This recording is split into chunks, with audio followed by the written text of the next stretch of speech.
magacaygu waa ibraahim cumar baafe wasiir waa ku hambalyaynaya hal su-aal un baan wataa su-aashaydu haddii aan gudagalo sanadkii hore waxaad noo sheegtay horta aan kugu hambalyayay marka hore inaad tahay wasiirkii ugu horreeyey wasaaradda maaliyadda ee gudaha u gala xarunta xalane 150 shirkadood ka badan 150 shirkadood ka badan ayaa halkaas ka ganacsata waxaadna noo sheegtay amba aad ku amartay inay bixiyaan cashuurta dalka dabcan waa shirkado ajaanib ayaa u badan hadda waxaad sheegtay maanta oo 13 bishu 6 milyan inay ku jirto qasnada dawladda ee maaliyadda waxaan u maleynaa lacagteeda badan ee xalna ka timid meeqa xalna ka soo gasho wasiir waa mahadsan tahay hagaag Mr. Bafe waad mahadsan tahay su'aashaas xalane shaqadiisa waan bilownay shirkado fara badan baa degan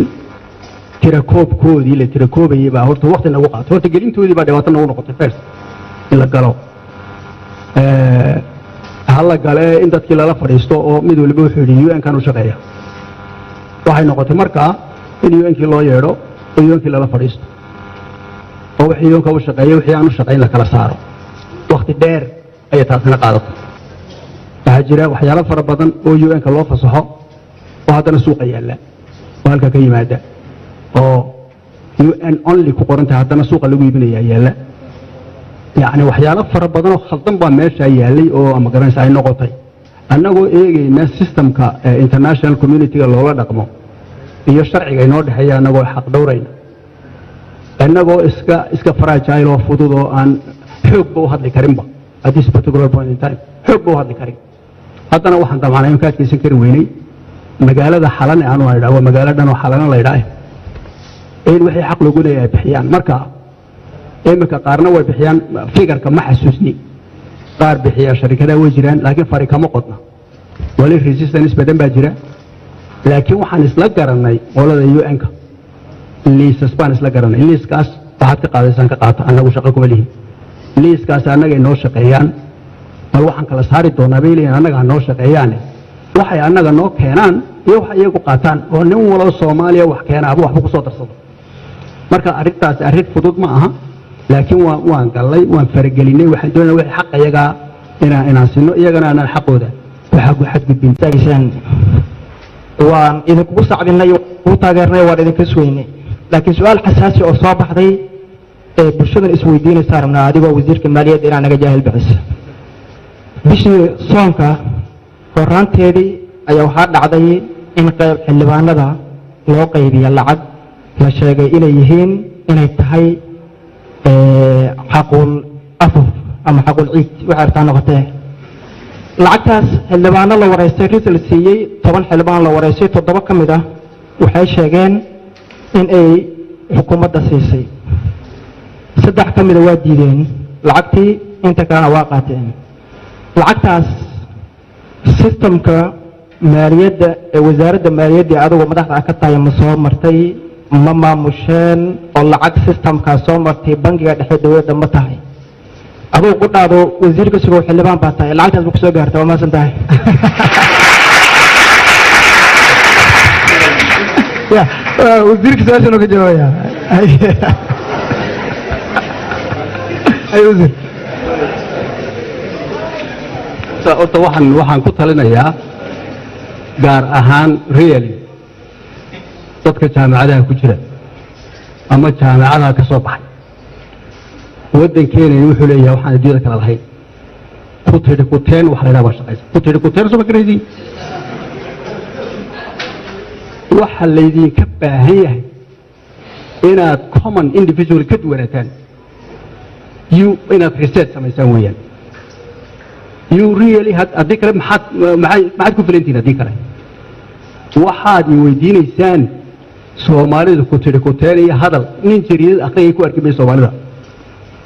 ya qof waliba ka kale unbuu dhegaysan meeshaa shaha lagu cabayo baa la iskugu iman halkaasaa sheekadu ka dhalataa taasaa researcha diida waxa allaan idinku dhaariya diida research methodology baa jira aad leedihiin oo taqaanaan waxaan filaya dee dhalinyar badan baa ku jira halkan research oo jaamacada ka soo baxday bal arrimaha laydinkula hadlaya macquulnimadooda hypothesis saara oo test gareeya inay macquul yihiin waxaas iyan kale ya waxaa idiin soo baxaya markaa waxyaalo fara badan oo walaalayaalow adeerayaalow jahawareerin loogu talagalay jahawareerin dalka in lagu jahawareeriyo jahawareerintuna waxa maanta halkaan taaganahay ina taagtay weeyaan jahawareerintu iyo lugtaa laisjiidanaya maarka waxaa idiin sheegayaa aniga maaniyadeydu waa auditable weeyaan auditable waxa ka baxay adeer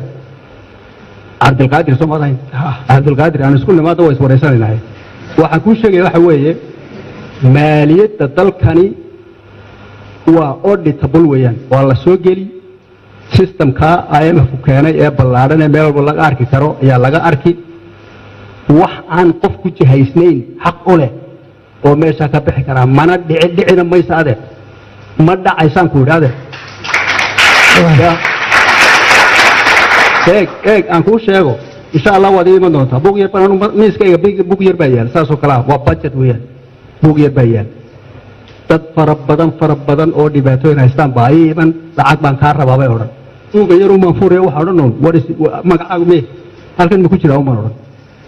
kol haddaanu halkaa ku jirin miyaan bixin karaa adeer ma bixin karaa ma bixin karo lianna dalka oo dhan baa taa ku rahman mog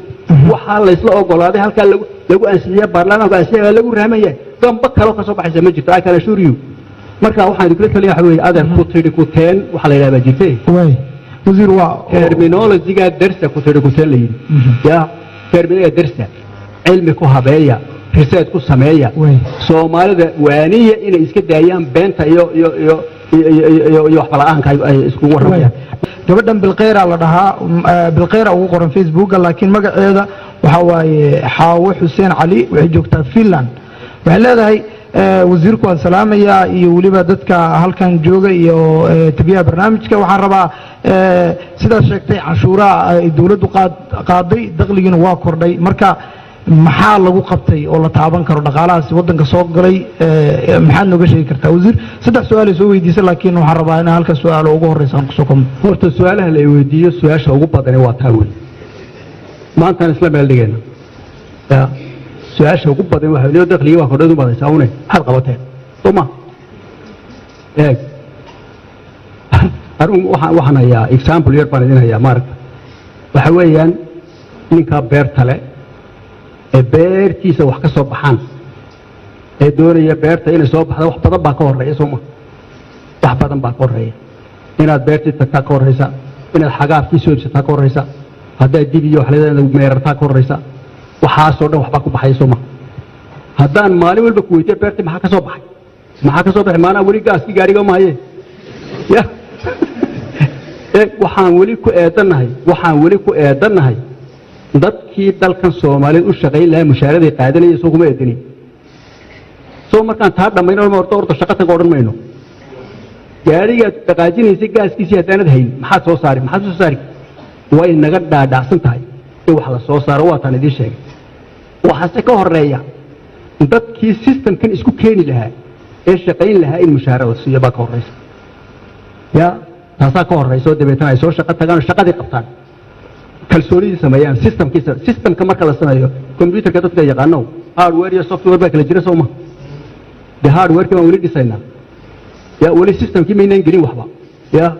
hardware-ka markaan dhammayno un baa la odhan karaa waa warqadda taybgaree soo maha qolada computerka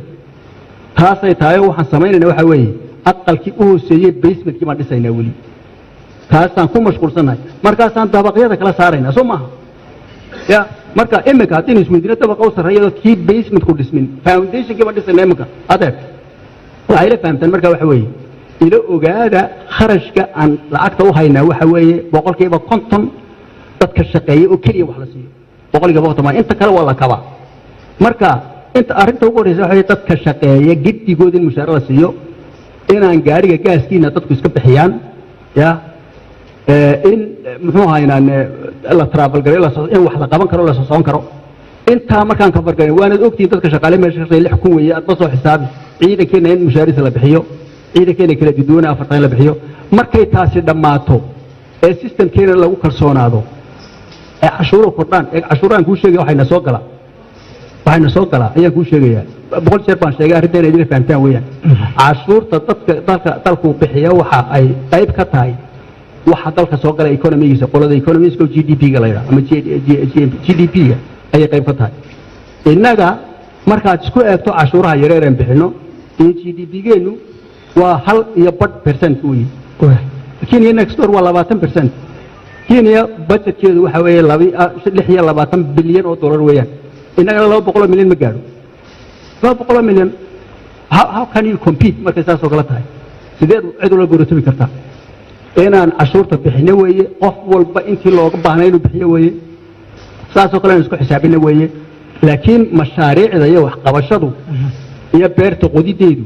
iyo biyaha xidhideedu waxay imanaysaa waxa weeyaan marka la inaga dhaafay deynta markaan wax yaala yareer hoose iska bixino marka cid wal oo wax qaadataaba ay cashuurta iska bixiso ila waa la inoo baahan yahay adduunyadu waxay leedahay hadaan cashuurta qaadin aduu beelow anuu cashuurta kayga laga soo qaaday waan adiga ku xaasinaya waa sidaas ayaa la inoo leeyahay marka kartideena waxaan qaban karno waa la yaqaana dalkeena waxa soo galana waa la yaqaana wassalaamu calaykum